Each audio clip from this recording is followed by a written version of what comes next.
శ్రీ మహాగణాధిపతయే నమః. సదాశివసమారంభాం శంకరాచార్యమధ్యమాం అస్మదాచార్యపర్యంతాం వందే గురుపరంపరాం. అపార కరుణాసింధుం జ్ఞానదం శాంతరూపిణం శ్రీచంద్రశేఖరగురుం ప్రణతోస్మి ముదాన్వకం. దేవే దేహే చ దేశే చ భక్త్యారోగ్యసుఖప్రదం బుధపామర సంసేవ్యం తం శ్రీజయేంద్రం నమామ్యహం. నమామః శంకరాన్ వాక్యవిజయేంద్ర సరస్వతీం శ్రీగురుం శిష్టమార్గానునేతారం సన్మతిప్రదం శ్రీసత్యచంద్రశేఖరేంద్ర సరస్వతి స్వామినే నమః. సర్వమంగళమాంగళ్యే శివే సర్వార్థసాధికే శరణ్యే త్రయంబకే దేవి నారాయణి నమోస్తుతే. ఆత్మీయులారా, కాంచి కామకోటి పీఠం యొక్క కీర్తిని ఎంత వర్ణించినా కూడా అది చాలా స్వల్పమే అవుతుంది. కాంచి కామకోటి పీఠంలో అనేకమైనటువంటి దివ్య విభూతి పురుషులు అవతరించి లోకములో సుస్థిర శాంతిని ఏర్పాటు చేసినటువంటి మహాపురుషులు. అందుకే కాంచి కామకోటి పీఠం భక్తులందరూ కూడా మరల శ్రీవార్లను దర్శించుకోవాలి. పరమ పవిత్రమైనటువంటి వారి యొక్క దివ్య దర్శనం ద్వారా ప్రాపంచిక దుఃఖములన్నీ కూడా దూరమై సుస్థిరమైన ఆనంద ప్రాప్తి కలగాలని శ్రీవారిని కోరుకుంటూ ఉంటారు. కాంచి కామకోటి పీఠం 100 సంవత్సరాల ఒక చరిత్రను మనం తెలుసుకుందాం. అంటే 2,500 సంవత్సరాల కథ ఉంది.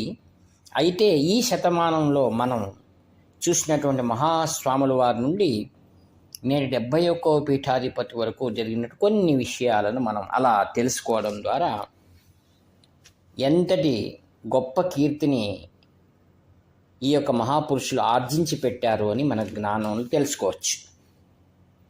ఆత్మీయులారా, చరిత్ర అనేటువంటిది అనేకమైనటువంటి పాఠాలను మనకు తెలియజేస్తుంది. పూర్వం 62వ పీఠాధిపతుల కాలంలో అనేది 18వ శతాబ్దం అనుకోవచ్చు, కాంచి పీఠం కుంభకోణంలో ఉండేది.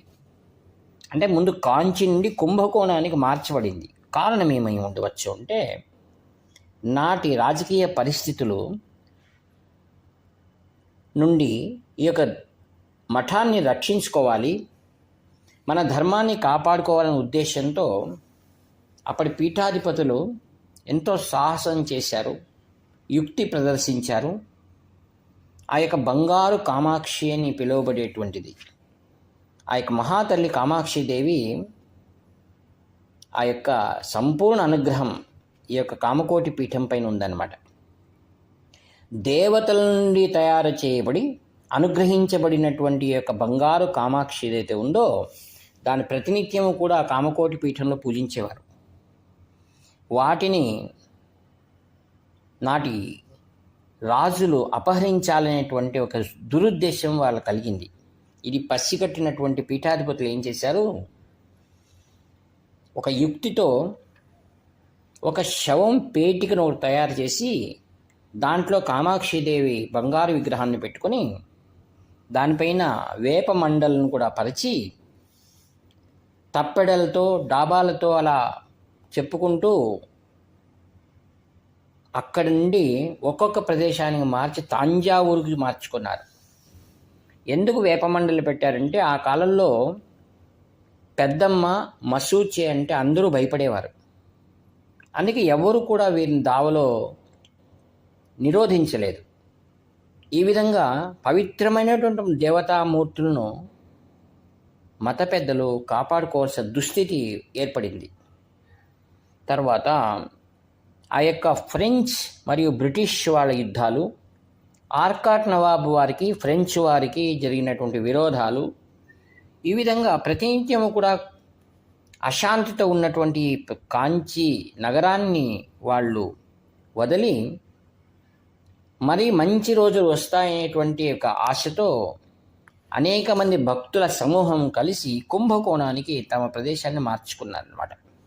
ఎందుకు కుంభకోణానికి వెళ్ళారంటే అది దూరంగా ఉన్నటువంటి ప్రదేశం, అది ఎవరు అక్కడికి వెళ్ళడానికి అనువుగా లేదు, రహదారులు సరిగా లేవు, ప్రశాంతమైన ప్రదేశం మరియు విస్తారమైనటువంటి అది మఠం, అందరికీ అనుకూలంగా ఉంటుంది అని మఠం కుంభకోణంలో ఏర్పాటైంది. అందుకే కాంచీపీఠాన్ని కుంభకోణ మఠమని సామాన్య ప్రజలు ఇప్పటికీ అంటూ ఉంటారు. ఈ విధంగా ఉన్న సందర్భంలో 13 ఏళ్ల వయసు ఉన్నటువంటి శ్రీ శ్రీ శ్రీ చంద్రశేఖరేంద్ర సరస్వతి మహాస్వాముల వారు 68వ పీఠాధిపతిగా కలవైలో పీఠాలంకరణ చేశారు. సన్యాస దీక్ష అక్కడ ఇవ్వబడింది. వారు అక్కడి నుండి కుంభకోణానికి కంచి పీఠాన్ని నిర్వర్తించడానికని వారు అక్కడికి వెళ్ళిపోయారు. అప్పటి ఆర్థిక పరిస్థితులు కాంచీపురంలో ఎలా ఉండేది, నేటి పరిస్థితులు ఎలా ఉన్నాయి అనేటువంటిది ఒక దృష్టికోణంగా మనం దీన్ని చర్చిస్తున్నాం అన్నమాట. కాంచీపీఠం నాడు అనేకమైనటువంటి ఆర్థిక దుస్థితిలో ఉండేది.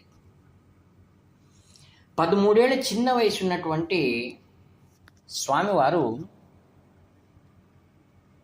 ఆ పరిస్థితులను చూసి చాలా నివ్వెరపోయారు. ఆయన ప్రతిరోజు కూడా పాల వాళ్లకు, కాయగూరల వాళ్ళు కానివ్వండి, మిగతా వారు ఎవరెవరైతే అప్పులుగా మఠానికి ఇచ్చారో వారు వచ్చి ప్రతిరోజు కూడా మా అప్పులు ఎప్పుడు ఇస్తారని ఆ యొక్క మేనేజర్ను వేధించేవారు.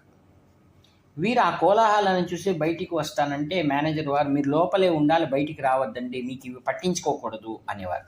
చిన్నవాడు కదా, సరే అనే పాపం లోపలే ఉండిపోయేవాడు. అయినా ఈయనకి అనిపించేది వారు అప్పులు తీర్చేస్తే మంచిది అని. తర్వాత ఆశ్చర్యపోవచ్చు మనం, ఆయన చాలా చిన్న వయసులో తల్లిదండ్రులను వదిలి సన్యాస దీక్ష స్వీకరించి అంత చిరుప్రాయంలో వెళ్ళినటువంటి ఆయన ఇంకా ఆయనకు గురువు అనేవారు ప్రత్యక్షంగా లేరు కదా. అప్పుడు ఆయనకి ఎప్పుడైనా ఆకలి అనిపిస్తే లోపలికి వెంటగదిలోకి వెళ్ళి ఒక అరటిపండు ఉందా అని అడిగేవారట. వాళ్ళు లేదు అని బిగ్గరగా చెప్పేవారట. స్వామి అని కూడా అనడం తెలియదు, చిన్నవాడు ఈయనేమి అని, లేదా పర్వాలేదులేండి అంటూ వచ్చేసేవాడు ఆయన. తర్వాత ఇంకొక మారు ఒక ఆయన దండిగా అప్పిచ్చారు, దానిపైన ఎప్పుడు ఇవ్వటం లేదు, మేనేజర్ తిరిగి ఇవ్వటం లేదు. అందుకు మఠం పైన వ్యాజ్యం వేశాడట. తర్వాత 2 రోజులకు ఆయనకి ఏమనిపించిందో స్వాముల వారు దర్శనం చేసుకోవాలనిపించిందట. వచ్చి స్వాముల వారి దగ్గర కూర్చొని మాట్లాడుతున్నారు. చిన్న పిల్లవాడు ఇంత మాట్లాడుతున్నారు. మేనేజర్ కోపం వచ్చిందట, వీడిని మన మఠం పైన వ్యాజ్యం వేశాడు, వచ్చి స్వాముల వారి దగ్గర కూర్చొని మాట్లాడుతున్నాడని. వచ్చి మేనేజర్ అంటున్నాడు, మీరు ఇతనితో మాట్లాడకండి అంటే స్వాముల వారు సైగ చేసి కాస్త నెమ్మదించండి అని చెప్పి ఆయనతో చాలా మృదు సంభాషణ చేశారట స్వామివారు. అప్పుడు వచ్చింది ఆయనకు, ఈయనలో కామాక్షిదేవి దర్శనమిచ్చిందట. అప్పుడు సాష్టాంగ దండప్రణామం చేసి, నేను చాలా అన్యాయం చేశానండి మఠానికి, నేను నా వ్యాజ్యాన్ని నేను వాపసు తీసుకుంటున్నాను అని మరునాడే వెళ్ళి కోర్టులో తాను వేసిన దావాను వెనక్కి తీసుకున్నాడట. మేనేజర్ చూసి ఆశ్చర్యపోయాడు. ఈ విధంగా చిన్నతనంలోనే అనేక లీలలు ప్రదర్శించారు.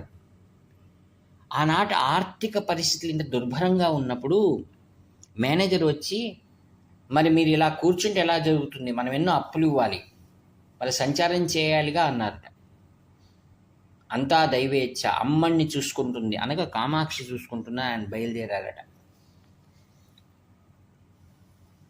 మహేంద్ర మంగళంలో వేదాధ్యయనం పరిపూర్తి చేసి ప్రతినిత్యము కూడా యోగలింగము కామాక్షి ఆ యొక్క మహా త్రిపుర సుందరి పూజలు నిత్యము అత్యంత భక్తితో చేసి లోకల్యాణం చేయవలన సదుద్దేశంతో శ్రీ శ్రీ శ్రీ చంద్రశేఖరేంద్ర సరస్వాముల వారు నాటి రాజకీయ పరిస్థితులు, దేశానికి స్వాతంత్రం రావాలి, అలా దేశ సంచారం చేస్తూ సమస్త ప్రజల యొక్క యోగక్షేమాలను చూస్తూ ఆయన అమ్మవారిని ప్రార్థించేవారు.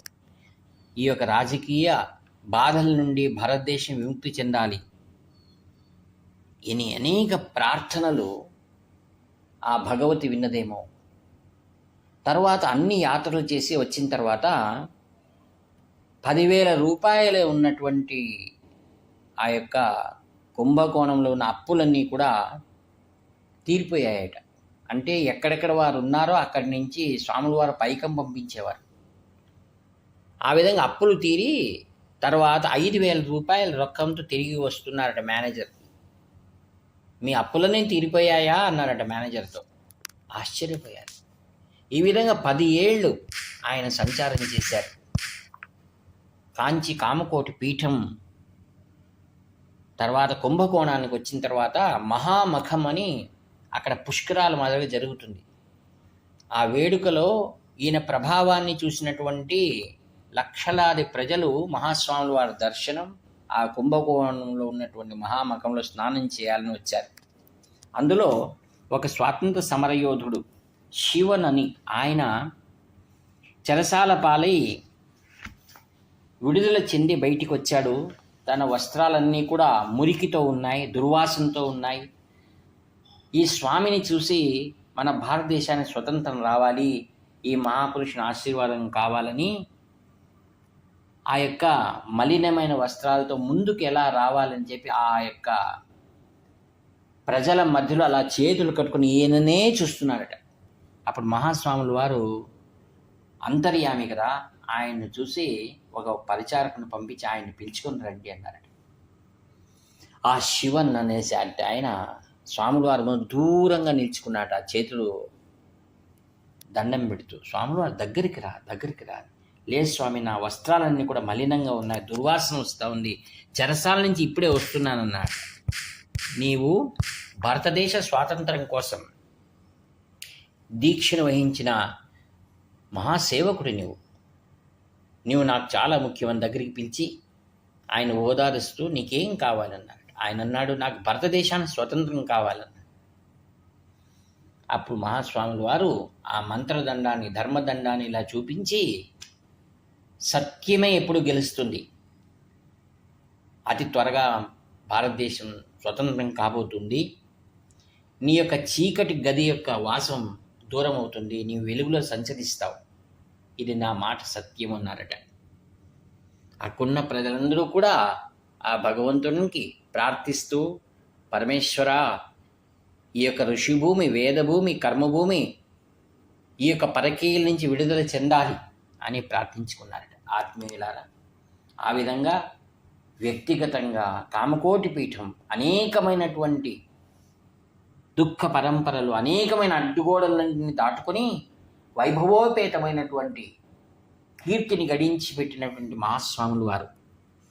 తదంతే వాసివల్లు శ్రీ శ్రీ శ్రీ జయేంద్ర సరస్వాములు వారు సకలమైనటువంటి ఇబ్బందులన్నింటినీ కూడా పారద్రోలి ఆయన యొక్క రాకతో కాంచి కామకోటి పీఠం లక్ష్మీ విలాసమై శోభిల్లుతుందన్నమాట. అట్టి మహాపురుషుడు శ్రీ జయేంద్ర సరస్వాముల వారు ఈ దేశాన్ని ముమ్మార్లు సంచారం చేసి ఆ యొక్క మానస సరోవరానికి వెళ్ళి అక్కడ 6 శంకరాచార్యుల వారి యొక్క విగ్రహాన్ని అక్కడ స్థాపించినటువంటి మహాజయశాలి జయేంద్రుల వారు. కాలడిలో కీర్తి స్తంభాన్ని ప్రతిష్ఠింపజేసిన మహాపురుషుడు. ఈ యొక్క కాంచి కామకోటి పీఠంలో విద్య, వైద్యం, వేదాన్ని మరలా సుప్రతిష్ఠ చేసిన మహాపురుషుడు. తదంతేవా శ్రీ శంకర విజయేంద్ర సరస్వతి మహాస్వాముల వారు అత్యంత కీర్తి ప్రతిష్టలు చేసిన మహాపురుషుడు ఆయన. ఇప్పుడు ప్రస్తుత పీఠాధిపతులు శ్రీ సత్య చంద్రశేఖర సరస్వాముల వారు నాటి 100 సంవత్సరాల వెనుకలున్నటువంటి శ్రీ చంద్రశేఖరేంద్ర సరస్వతి మహాస్వాముల వారి కీర్తిని పునః ప్రతిష్ఠ చేయాలనే ఉద్దేశంతో అదే యొక్క నామాన్ని, యోగనామాన్ని శ్రీ శంకర విజయేంద్ర సరస్వాముల వారు వీరికి అనుగ్రహించారని ప్రజల నమ్మకం. అది తప్ప కామాక్షిదేవి దాన్ని నెరవేరుస్తుందని దృఢ నమ్మకం భక్తులకు అందరికీ ఉంది. ఈ యొక్క వాక్పుష్పములన్నింటినీ కూడా ఆ కామాక్షిదేవి యొక్క మృదు పల్లవ పాద పద్మములకు శిరస్సు వంచి నిరహంకారపూర్వకంగా సాష్టాంగ దండ ప్రణామాలతో సమర్పిస్తూ సెలవు తీసుకుంటాను. జై భారతావని, జై భారతమాత, జై కామాక్షి, హర హర శంకర, జై జయ శంకర. ఇట్లు మీ ప్రియతమ నేస్తము నివర్తి నాగభూషణ శర్మ.